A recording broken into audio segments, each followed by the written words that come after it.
రాష్ట్రంలో బ్రహ్మాండంగా వర్షాలు పడాలి, పడి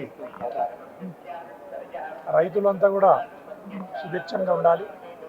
రైతులు బాగున్నప్పుడే ఈ రాష్ట్రం బాగుంటుంది అని గౌరవ ముఖ్యమంత్రి వైఎస్ జగన్మోహన్ రెడ్డి గారు నమ్మినవారు. శుభసూచకంగా మనకు వర్షాలు కూడా వస్తూ ఉన్నాయి. వర్షాలు రావటం అంటే, ముందు వర్షాలు వస్తున్నాయంటే దాని వెనుక జగన్మోహన్ రెడ్డి గారు వస్తున్నారనేది ఈ రాష్ట్రం అంతా నమ్ముతుంది. వర్ణదేవుడు మొదట పైలట్గా జగన్మోహన్ రెడ్డి గారికి పైలట్గా ముందు రావటం జరుగుతుంది. దాన్ని అందరూ కూడా రాష్ట్ర ప్రజలందరూ కూడా నమ్ముతారు. బాగా వర్షాలు వచ్చి ఈ రాష్ట్రం సర్వతోముఖాభివృద్ధి కావాలని దేవుణ్ణి కోరుకోవడం జరిగింది. సార్, ప్రశాంత్ కిషోర్ గారు వైఎస్ఆర్సీపీ పార్టీ మీద చేసే వ్యాఖ్యలకి మీరు వాడు ప్రశాంత కిషోర్ కాదు, వాడు అశాంతి కిషోర్. అశాంతి కిషోర్ కానీ మాటలు, వాని మాటలకు వాని మంత్రాలకు చింతకాయలు రాలవు, లేదా పిల్లి దాపిస్తే ఉట్లు దిగవనేది వాడు గుర్తుపెట్టుకోవాలి. అతను ఏదైతే ప్రశాంత్ కిషోర్ రాజకీయంగా కూడా అతను ఒక పార్టీని పెట్టి ఒక పార్టీలో చేరో అతను సఫలీకృతం కావాలని కూడా ప్రయత్నం చేయడం జరిగింది. శకునం పలికిన బల్లి కుడితిలో పడినట్టు వాడు ఎక్కడ కూడా సక్సెస్ కాలేదనేది రాష్ట్ర ప్రజలందరూ కూడా గుర్తు చేసుకోవాలి. ప్రశాంత్ కిషోర్ వాడు తెలుగుదేశం పార్టీ వైపు చేరి అశాంతి కిషోర్గా మారినాడు. అతని మాటలు నమ్మి తెలుగుదేశం పార్టీలో చాలామంది ₹1 రూపాయన్నర బెట్టు కాయటం జరుగుతూ ఉంది. వారికి అందరికీ తెలియజేసేది, 2019లో ఏవైతే రిజల్ట్స్ ఉన్నాయో ఆ రిజల్ట్సే పునరావృతం కాబోతున్నాయి.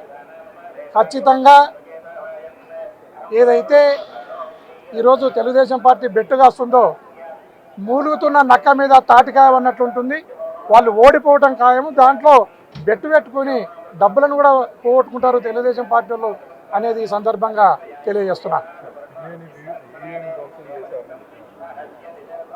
ఎక్కడ కూడా ఇప్పుడు సెల్ఫ్ ప్రొటెక్షన్, ఎవరైనా వారి ధనమాన ప్రాణాలను కాపాడుకోవడానికి ఫస్ట్ జడ్జి అతనే.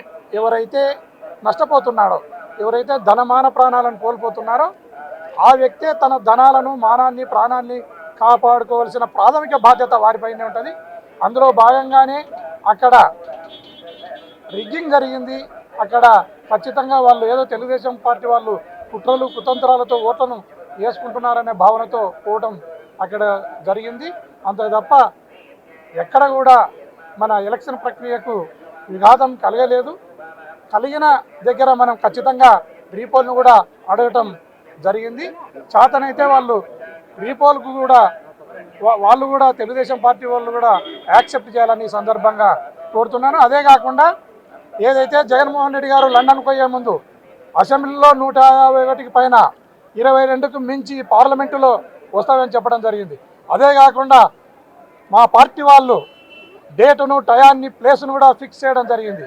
అదే చంద్రబాబు నాయుడు గారు ముందుకొచ్చి ఆయన కూడా ఆయనకు 10 వస్తాయా, 20 వస్తాయా, లేదా 175కు 300 వస్తాయా, ఏదో కూత కుయ్యాలి కదా. ఊరికే ప్రజలను మభ్యపెట్టడానికి అతను ఏం మాట్లాడకుండా ప్రజలకు వదిలేసడం జరిగింది. వారి మాటలు నమ్మి ఎవరైనా బెట్టులు కడితే ఆ బెట్టు కట్టిన వాళ్ళు నష్టపోతారని సందర్భంగా తెలియజేస్తున్నారు.